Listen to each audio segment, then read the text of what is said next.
할렐루야. 수요 말씀 예배에 오신 모든 성도님들을 진심으로 환영하고 축복합니다. 우리가 계속해서 온라인으로 예배를 드리고 있는데 온라인 예배가 편한 것 같지만 사실 더 힘든 것 같습니다. 몸이라도 이 자리에 와 있으면 하나님을 예배하는 게 그렇게 어렵진 않지만 온라인으로 예배를 드린다는 건 더 많은 믿음이 필요한 것이기 때문에 그런 것 같습니다.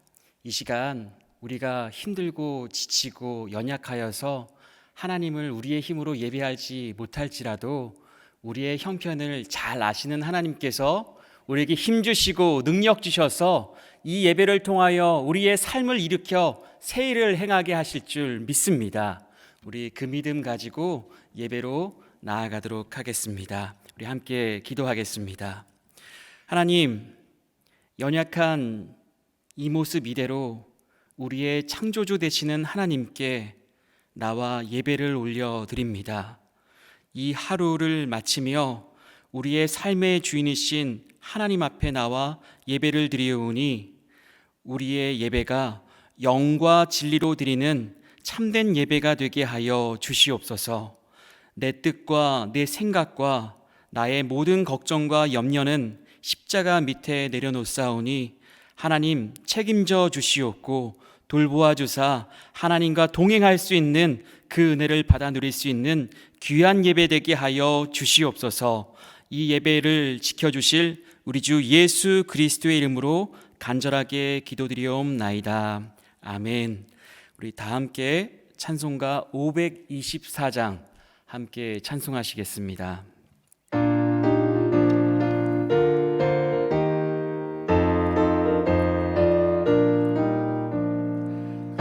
길을 밝히 보이시니 주 앞에 빨리 나갑시다. 의리를 찾는 그 주 예수 보도라 하시네. 죄악 벗은 우리 영혼은 기뻐 뛰며 주를 보겠네. 하늘에 계신 주 예수를 영원히 섬기리. 의리를 오라 하시는 말 기쁘게 듣고 순종하세. 그 주를 믿기 지체 말고 속속히 나가세. 죄악 벗은 우리 영혼은 기뻐 뛰며 주를 보겠네. 하늘에 계신 주 예수를 영원히 섬기리. 주 오늘 여기 계시오니 다 와서 주의 말씀 듣세. 듣기도 하며 생각하니 참 진리시로다. 죄악 벗은 우리 영혼은 기뻐 뛰며 주를 보겠네. 하늘에 계신 주 예수를 영원히 섬기리. 아멘. 오늘 우리에게 주시는 하나님의 말씀은 신약성경 요한복음 4장 23절의 말씀입니다. 요한복음 4장 23절의 말씀을 다 찾으셨으면 제가 봉독하여 올리겠습니다. 아버지께 참되게 예배하는 자들은 영과 진리로 예배할 때가 오나니 곧 이때라. 아버지께서는 자기에게 이렇게 예배하는 자들을 찾으시느니라. 아멘. 오늘은 참되게 예배하는 자라는 제목으로 하나님의 말씀을 전하도록 하겠습니다. 저는 농구를 되게 좋아합니다. 진짜 정말 좋아합니다. 사실 사랑한다 라고도 말할 수 있을 정도로 좋아합니다. 그래서 제게 잠깐이라도 좀 쉴 수 있는 시간이 주어진다면 저는 제가 좋아하는 팀, NBA 팀의 하이라이트 경기를 챙겨보는 편입니다. 그런데 한 개의 영상을 보고 나면 신기하게도 제가 보면 정말 좋아할 법한 제가 좋아하는 선수라든지 그 팀의 영상을 제가 보는 그 유튜브 채널에서 추천을 해주는 것입니다. 이게 편리하기도 하면서 때로는 되게 무서웠습니다. 와, 내 생각을 다 알고 있구나. 내가 뭘 좋아하는지 다 알고 있구나. 이렇게 좀 깜짝 놀란 그런 경험을 하게 됐는데요. 여러분들도 그런 경험 해보신 적 있지 않으십니까? 참된 교회 주일 설교 말씀 한번 들어보신 분들은 계속해서 수요 말씀 예배라든지 3분 만나라든지 또 다른 교회에 관련된 말씀들이 계속해서 추천되어지는 것들을 아마 경험해 보신 적이 있을 것입니다. 또 어떤 분들은 요리 좋아하시는 분들은 요리 계속 직접 만들어 먹을 수는 없으니까 대리만족하기 위해서 보다가 결국에 어떤 분들은 다이어트 추천 영상이 떠서 깜짝 놀랐다라는 분도 계셨습니다. 근데 이게 저희가 이제 생각하는 이러한 시스템이 바로 알고리즘이라고 부르는데요. 이 알고리즘은 영어로는 좀 다르게 부릅니다. 알고리즘이라고 부르는데 어떤 문제를 해결하기 위해서 정해진 일련의 절차와 방법 혹은 공식을 뜻하는 말이라고 합니다. 이 알고리즘 원리가 사용되었던 몇 년 전의 예가 바로 이세돌 구단과 이제 바둑 시합을 했던 알파고라는 인공지능 컴퓨터의 시스템 원리가 바로 이 알고리즘이라고 합니다. 그런데 제가 위에서 말씀드린 유튜브에서 자꾸 영상을 추천하는 기능인 유튜브 알고리즘은 우리가 좋아할 만한 것들을 이 사람은 이걸 봤으니까 이것도 좋아할 거야 라고 하는 그런 추천해주는 과정을 뜻하는 표현으로 자주 사용되고 있습니다. 이쯤에서 한번 솔직히 여쭤보고 싶습니다. 지금 여러분들의 유튜브에는 어떤 영상들이 가장 추천되어지고 있습니까? 그 영상이 바로 요즘 우리가 관심 있게 바라보고 생각하는 영상일 것입니다. 그런데 이 알고리즘이요, 그 자체는 나쁘지 않은데 오래되면은 문제가 생길 수 있습니다. 왜냐하면 우리의 정체성에도 영향을 미치기 때문에 그렇습니다. 내가 자주 생각하고 자주 바라보고 무엇을 즐거워하는지 그것이 결국에는 나라는 아이덴티티에 영향을 미친다라는 것입니다. 그리고 우리는 그렇게 굳어져 버린 나의 정체성 때문에 그 밖의 것들, 내가 관심 있게 생각했던 것들 이외의 것들에 대해서는 다시 말해 내 생각과 다른 것들은 별로 개의치 않아 하게 됩니다. 아니, 이보단 멀리하고 때로는 그런 생각을 하는 사람들까지 미워하기도 한다라는 것입니다. 돈이 많은 사람은 돈이 많은 사람들끼리 있을 때의 편안함을 느낍니다. 또 신분이 없는 사람은 같은 상황에 있는 분들을 만나야지 마음이 놓인다고 합니다. 또 같은 지역의 출신을 만나면 더 반가워하고 뭐라도 더 챙겨주고 싶어 하는 것도 비슷한 알고리즘이라고 생각할 수 있습니다. 이에 따라서 정치는 두말하면 잔소리죠. 물론 수요 말씀 예배로 함께하는 우리도 지금은 하나님을 예배한다라는 이 알고리즘 안에 있기 때문에 이렇게 잠깐 함께 모여서 예배를 드리는 것일 수도 있습니다. 그러나 예배가 끝나면 우리의 대부분은 각자의 알고리즘으로 다시 돌아가기가 일수 아니겠습니까? 그렇다면은 내가 익숙하고 내가 편애하는 것, 그것이 맞는 것일까요? 예수님이 사역하시던 당시도 비슷한 알고리즘이 있었습니다. 유대인은 유대인끼리, 사마리아인은 사마리아인끼리 서로 노터치, 서로 간섭하지 맙시다. 서로 만나지 맙시다. 하나님을 믿을지라도 서로 다른 알고리즘을 이해 못하기는 하나님을 믿고 하나님을 예배하긴 하지만 서로의 알고리즘이 다르다면은 서로를 무시하고 멸시하며 서로를 피해가는 것은 그때나 지금이나 크게 다를 바가 없는 것 같습니다. 그런데 예수님은 오늘 본문 가운데에 그 알고리즘에 매이지 않으셨습니다. 그래서 예수님은 가지 말라던 사마리아 지역으로 찾아가셨습니다. 그래서 만나지 말라던 남편이 5명이나 있는 부정한 여인을 만나시고야 마셨습니다. 예수님은 어떻게 그렇게 살 수 있으셨을까요?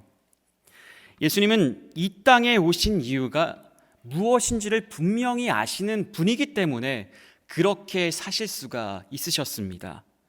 말씀이 육신이 되어 이 땅 가운데 거하신 분이 예수님이기 때문에 하나님의 뜻을 이루기 위하여서, 사명을 위하여서, 복음을 전하기 위하여서 이 땅에 오신 분이셨기 때문에 중요한 것과 그렇지 않은 것들을 분별하실 수 있으셨기 때문에 그렇게 사실 수 있으셨습니다. 그렇다면 우리도 사명 중심으로 복음을 위하여, 복음만이 우리의 소망이라고 그렇게 찬양도 하고 기도도 하며 선포도 하였지만 왜 우리는 예수님처럼 살지 못하는 것일까요?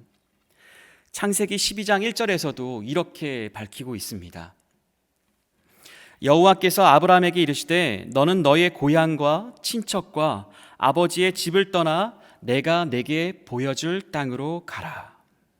하나님께서도 믿음의 조상 아브라함에게 말씀하신 것도 결국 너의 알고리즘을 떠나라, 너의 고향과 친척과 아버지의 집을 떠나서 내가 내게만 보여줄 그 땅으로 가라 라고 말씀하신 것 아니셨겠습니까?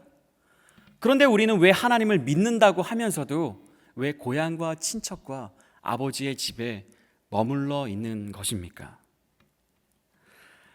오늘 본문 가운데에 예수님께서 그 여인과 나누신 대화는 그 알고리즘을 뛰어넘어 찾아가신 사마리아 지역에서 만난 그 여인과 나누신 대화의 가장 주된 주제는 바로 예배였습니다. 하지만 이 사마리아 여인 역시 알고리즘에 매여 있었습니다. 그 여인의 알고리즘은 바로 예배의 장소였습니다. 요한복음 4장 20절인데요. 우리 조상들은 이 산에서 예배하였는데 당신들의 말은 예배할 곳이 예루살렘에 있다 하더이다. 이 여인이 예배를 드리는 곳은 그리심산을 의미합니다. 그런데 이 여인은 예수님이 유대인인 것을 알고 있으며 그래서 유대인들은 예배의 중심지인 예루살렘에서 예배를 드린다는 것을 알고 있었습니다. 그래서 요한복음 4장 20절에 숨겨져 있는 이 여인의 궁극적인 질문의 내용은 그리심산과 예루살렘 이 두 가지의 예배의 장소 중 어디에서 드리는 예배가 참된 예배가 되느냐, 그것이 궁금한 것이었습니다. 어떤 목사님은 이 요한복음 4장 20절의 말씀을 가지고 그리심산은 현장 예배, 그리고 예루살렘은 온라인 예배, 이렇게 비유를 하시더라고요. 만약 그게 이해하기 편하시면 우리도 그렇게 생각해도 좋을 것 같습니다. 이렇게 한번 여쭤보도록 하겠습니다. 여러분은 현장 예배가 참된 예배 같습니까? 아니면 온라인으로 드리는 예배가 참된 예배 같습니까? 이에 대한 예수님의 답변이 바로 오늘 설교의 본문 말씀인 23절인데요. 아버지께 참되게 예배하는 자들은 영과 진리로 예배할 때가 오나니 곧 이때라. 아버지께서는 자기에게 이렇게 예배하는 자들을 찾으시느니라. 아멘. 예수님은 현장 예배든 온라인 예배든 그게 중요한 게 아니라고 말씀하고 계십니다. 그리심산이든 예루살렘이든 장소가 중요한 게 아니라는 그 말씀을 오늘 하고 계시는 것입니다. 예수님께서는 이 말씀을 하시기 위하여서 가지 말아야 하는 사마리아로 가서 만나지 말아야 되는 부정한 여인을 만나서 전해주시는 말씀이 바로 오늘 말씀이라는 것입니다. 다시 말해 예배란, 참된 예배란 장소나 방법이 중요한 게 아니라 영과 진리로 드리는 예배가 참된 예배인 줄 믿습니다. 그렇다면 영과 진리로 드리는 예배는 무엇을 의미할까요? 먼저 영으로 드리는 예배는 육으로 드리는 예배로 끝나는 예배가 아닙니다. 시편 103편 1절을 보면요, 이 말씀이 나오는데요. 내 영혼아 여호와를 송축하라. 내 속에 있는 것들아 다 그의 거룩한 이름을 송축하라. 아멘. 이 말씀은 입술로만 여호와를 찬양하는 것으로 끝나서는 안 된다라는 것을 의미합니다. 우리의 영혼이 하나님을 찬양해야 그 찬양이 진정한 찬양이 될 수 있음을 시편의 기자는 고백하고 있는 것입니다. 이와 반면에 육으로 드리는 예배는 장소의 영향을 받는 예배입니다. 우리가 육으로 드리는 예배에 익숙하면요, 현장에서 드리는 예배만이 참된 예배라고 착각할 수 있습니다. 아니야, 온라인으로 드리는 예배가 진정한 예배야 라고도 착각할 수 있습니다. 그러한 예배는 영으로 드리는 예배가 아니라는 것입니다. 그리고 육으로 드리는 예배는 함께 예배를 드리는 사람의 영향을 받는 예배입니다. 누구와 함께 드리느냐? 어떤 사람은 세리와 죄인과는 함께 드릴 수 없기 때문에 나는 의로운 거룩한 사람이기 때문에 나는 나와 형편이 비슷한 그런 자격을 갖춘 사람과 함께 예배를 하는 것이 맞다고 생각합니다. 나는 내가 지지하는 그 정치인을 좋아하는 사람끼리만 같이 모여서 예배를 드리는 게 옳다고 생각합니다. 이것은 영으로 드리는 예배가 아닙니다. 우리는 어디서나 하나님을 예배할 수 있도록 영의 예배자가 되어야 하는 이유도 이 말씀에 담겨져 있는 하나님의 뜻입니다. 하지만 우리의 영이 이처럼 늘 깨끗하고 거룩한 것은 아니지 않습니까? 그래서 우리가 간구해야 하는 것이 바로 성령님의 임재하심입니다. 로마서 8장 11절을 보면요, 그리스도 예수를 죽은 자 가운데서 살리신 이가 너희 안에 거하시는 그의 영으로 말미암아 너의 죽을 몸도 살리시리라. 아멘. 성령님이 임하시면 우리가 살아나는 줄 믿습니다. 우리의 영이 살아나면요, 우리의 육도 살아나고 우리의 예배가 살아나는 것입니다. 하나님께서는 죽은 예배가 아니라 살아있는 예배를 받길 원하고 계십니다. 우리가 간절히 하나님께 구할 때에 하나님께서는 분명히 우리에게 성령 하나님을 허락하여 주십니다. 그렇다면 영과 진리로 드리는 그 예배 가운데에 두 번째인 진리로 드리는 예배란 무엇을 의미할까요? 요한복음 14장 6절에는 예수님께서 이렇게 밝히고 계십니다. 예수께서 이르시되 내가 곧 길이요 진리요 생명이니 나로 말미암지 않고는 아버지께로 올 자가 없느니라. 아멘. 바로 길이요 진리이신 예수님으로 드리는 예배가 진리로 예배하는 것입니다. 나의 힘과 능력은 내려놓고 그리스도의 보혈을 의지하여서 하나님께 나아가는 것, 그게 바로 진리로 드리는 예배라는 것입니다. 예수님만이 하나님께 나아갈 수 있는 유일한 길임을 인정하고 그 길만이 생명의 길임을 고백할 때에 우리가 드리는 예배가 하나님께서 인정하시는 참된 예배가 되고 우리가 바로 하나님께서 찾으시는 참된 예배자가 된다라는 것입니다. 저는 목사입니다. 목사이지만 가끔 부끄럽게 예배를 드릴 때가 있습니다. 여러분처럼 이렇게 피곤한 몸을 이끌고서 밥도 끼니를 거른 채 예배를 사모하지 않으면 예배를 드릴 수 없는 사람이 아니라 어차피 이 자리에 나와서 예배를 드려야 되는 목사입니다. 그러다 보니까 제가 영과 진리로 하나님을 예배하지 못했던 때가 적지 않았음을 깨닫게 되었습니다. 저는 제 예배가 가끔 흔들릴 때에 제가 방문했던 선교지의 선교사님들의 예배의 현장을 기억해 보곤 합니다. 그곳에는 인터넷도 잘 연결되어 있지 않아서 원하는 설교자의 말씀도 들을 수가 없습니다. 내가 알아들을 수 있는 언어로 설교를 해주시는 훌륭한 설교자를 만나는 것도 쉽지가 않습니다.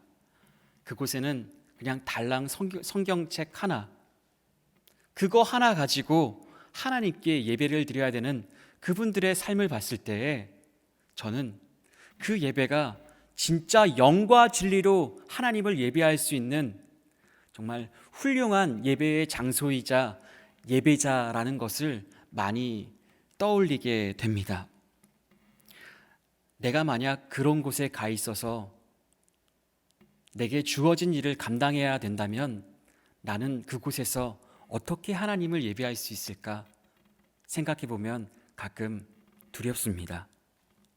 하지만 그 예배를 통하여서 은혜를 받으며 그 은혜를 통하여서 그들에게 주어진 삶을 살아내고 계시는 선교사님들을 생각해 보면 참 부러웠습니다.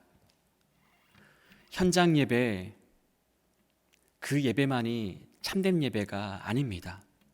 이 온라인 예배만이 참된 예배의 대안이 되는 것도 아닙니다. 내가 현장 예배를 더 좋아한다고 내 체질의 현장 예배에서 마음껏 하나님 찬양하고 기도하는 것이 나에게 더 맞다고 하는 것도 맞는 말이 아닙니다. 어느 예배를 더 좋아하느냐 성향의 문제 또한 아닙니다. 참된 예배란 방법과 성향과 그런 체질의 문제가 아니라 간절함의 문제라는 것을 예수님께서는 우리에게 말씀하고 계십니다. 내 삶의 주변 자리에서 남는 시간에 나를 위해서 드리는 예배가 아니라 이 예배가 내 삶의 중심이 되고 내가 예배하는 시간이 내 삶의 시작 시간이 되는 것을 인정하고 고백할 때에 하나님께서는 우리가 드리는 이 영과 진리로 드리는 그 예배를 기쁘게 받아주시는 것입니다. 하나님을 위하여 하나님께 올려드리는 예배가 온전히 올려질 때에 하나님께서는 우리의 예배를 받으시고 우리에게 돕는 은혜를, 때를 따라 돕는 은혜를 허락하여 주신다라는 것입니다. 말씀을 마무리하도록 하겠습니다. 예배의 본질은 장소가 아닙니다. 예배의 방법 또한 문제가 아닙니다. 영과 진리가 문제라는 것입니다.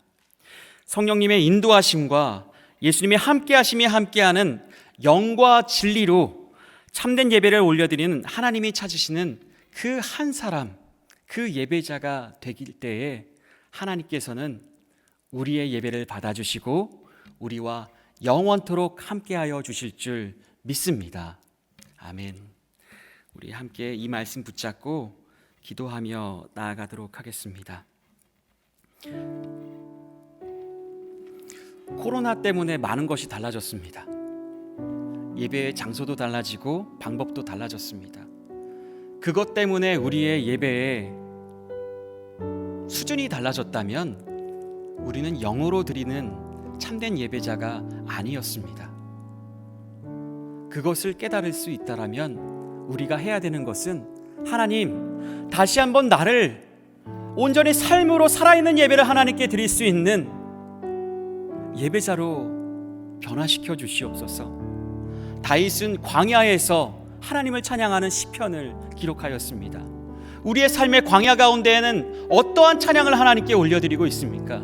힘들면, 흔들리면 그대로 무너져서 세상 사람들과 똑같은 것을 즐거워하며 똑같은 것을 바라보는 그런 예배자라면 어떻게 하나님을 온전히 예배할 수 있겠습니까? 우리 하나님께 기도합시다. 하나님, 다시 한번 하나님만을 예배할 수 있는 참된 예배자로 나를 변화시켜 주시옵소서. 온전히 연약한 나를 붙잡아 주사 주님만을 예배할 수 있는 진정한 믿음을 가지고 나아가는 주님을 예배하는 예배자로 살게 하여 주시옵소서. 우리 이러한 마음을 가지고 우리 하나님께 기도하며 나아가도록 하겠습니다. 하나님, 주님, 내가 여기 있습니다. 주님, 내가 오직 주님만을 예배하길 원합니다. 주님, 내가 받는 모든 땅 가운데에서 하나님을 찬양하게 하여 주시옵소서. 누가 나를 보든 보지 않든 하나님을 바라보게 하여 주시옵소서. 하나님을 예배하게 하여 주시옵소서. 하나님을 경외하게 하여 주시옵소서. 주님 말씀하시면 나아가고 주님 말씀하시면 멈춰설 수 있는 하나님의 말씀과 동행하는 예배자가 되게 하여 주시옵소서. 참된 교회 성도로서 참된 예배자로 살기를 원합니다. 주님, 우리 담임 목사님서부터 우리 어린아이에 이르기까지 모든 예배자들이 각자의 자리에서 오직 하나님만을 예배하길 원합니다. 자신의 우상을 쌓지 않게 하여 주시옵소서. 주님, 진정한 마음의 예배, 영과 진리를 드리는 예배가 우리의 예배가 되기를 원하오니 주여, 우리의 삶의 예배를 인도하여 주시고 주장하여 주시옵소서. 그 은혜가 있기를 소원합니다. 하나님 감사합니다. 날이 저물어 우리의 육신이 피곤하여질 때에 우리의 겉사람은 쇠하여지지만 우리의 속사람은 날로 강건하여 줄 수 있는 그 예배를, 그 말씀을 허락하여 주시니 감사합니다. 우리가 길을 잃었을 때에도 우리를 부르시는 사랑의 음성을 귀 기울여 들을 수 있는 참된 예배자가 되게 하여 주시옵고, 우리의 밟는 모든 땅들이 하나님을 예배할 수 있는 거룩한 베델이 될 수 있도록 하나님, 우리의 삶 가운데에 친히 임재하여 주시옵소서. 또한 막막한 상황 가운데에 모든 길들이 막혀서 구덩이에 갇힌 것 같은 삶을 살다가 눈을 들어 하늘을 바라보며 예배를 드리고 있는 주님의 자녀들을 기억하여 주사, 아버지 하나님, 사방에 우겨쌈을 당할지라도 하나님께서 건져내어 주시는 그 은혜를 고백할 수 있는 참된 예배자의 삶을, 능력의 삶을, 은혜의 삶을 주님 허락하여 주시옵소서.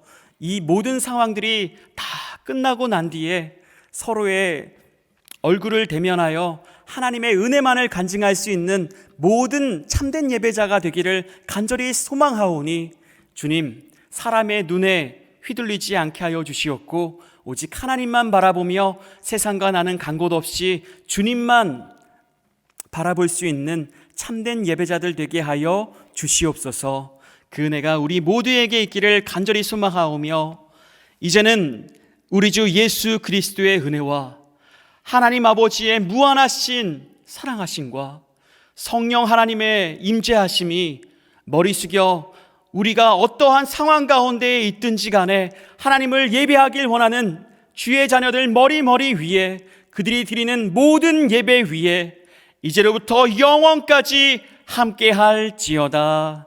아멘.